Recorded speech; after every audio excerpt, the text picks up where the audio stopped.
You don't mind giving. In fact, it feels natural to you. You check in first. You initiate conversations. You remember the small details. You show up consistently. And for a while, it feels meaningful. You tell yourself, this is what love looks like. This is what effort looks like. But over time, something begins to shift. You start noticing the imbalance, the delayed replies, the lack of initiative, the absence of reciprocity. And yet, you don't pull back. You lean in harder. You give more attention, more patience, more understanding. Because here's the paradox. The more one-sided the relationship becomes, the more you try to fix it by giving even more. As if effort alone can create mutuality. As if love can be sustained by one person.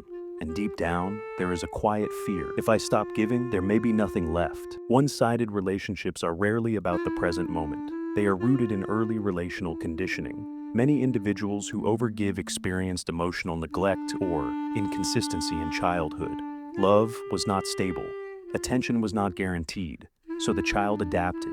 They became attentive, helpful, emotionally aware. This leads to hypervigilance, a heightened sensitivity to others' needs and emotional states. You learn to anticipate what others require, often before they ask.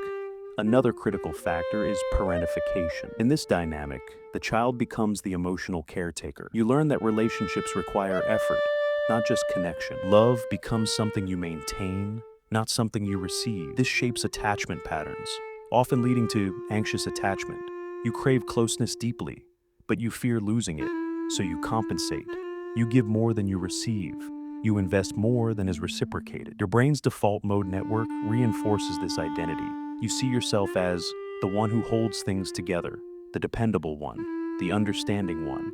But this identity comes at a cost, because it normalizes imbalance. The hidden pain of one-sided relationships is not just exhaustion, it is the quiet erosion of self-worth. Carl Jung once wrote, "The most common form of despair is not being who you are." In one-sided relationships, you slowly become someone else, someone who tolerates imbalance, someone who suppresses needs, someone who accepts less than they deserve. You begin to question yourself. Am I asking for too much? Am I being too sensitive? Maybe this is just how relationships are. But beneath those questions lies a deeper truth. You are adapting to emotional scarcity. Seneca warned, "We are more often frightened than hurt." But in one-sided relationships, the fear is subtle. The fear of losing connection. The fear of being replaced. The fear of being alone. So you stay. And Rilke reminds us that love should be mutual recognition. Two people standing in their own wholeness. But one-sided love is different. It is one person reaching, while the other remains still. And over time, this creates invisible grief. The grief of loving without being met. The grief of giving without being received. The grief of waiting for reciprocity that never comes. Children who learn to earn love often grow into adults who recreate the same dynamic. You might recognize these patterns. In relationships, you are always the initiator. You text first. You plan meetings. You keep the connection alive. In emotional expression, you listen deeply, but hesitate to share your own needs. You fear being too much. In self-worth, you feel valuable when you are needed, not when you are simply present. In boundaries, you struggle to say no. You overextend yourself to maintain connection. In conflict, you avoid addressing imbalance because you fear pushing the other person away. In identity, you define yourself through giving, through effort, through sacrifice. But here's the critical truth. These behaviors are not weaknesses. They are survival strategies. They developed in environments where connection required effort.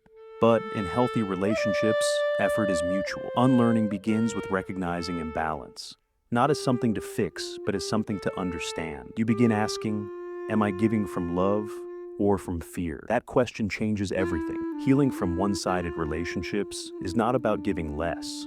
It is about giving differently. It is about aligning your effort with reciprocity. Inner child work helps you understand where this pattern began. You reconnect with the part of you that learned, I must try harder to be loved. You gently challenge that belief. Shadow work reveals the unconscious fear. If I stop overgiving, I will be abandoned. But healing teaches a new truth. The right relationships do not require constant proving. They allow mutual presence.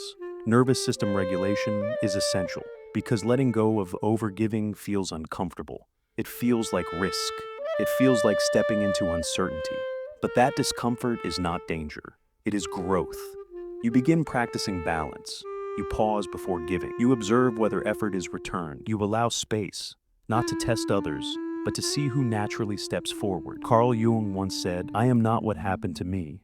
I am what I choose to become. You are not defined by the relationships you endured. You are defined by the boundaries you begin to set. And remember this, love is not meant to be carried alone. It is meant to be shared. If this resonated with your experience, share it with someone who gives more than they receive. And if you want to continue exploring the hidden psychology behind human behavior, subscribe and stay. Because awareness transforms patterns. And always remember, the goal is not to be fixed, but to become whole.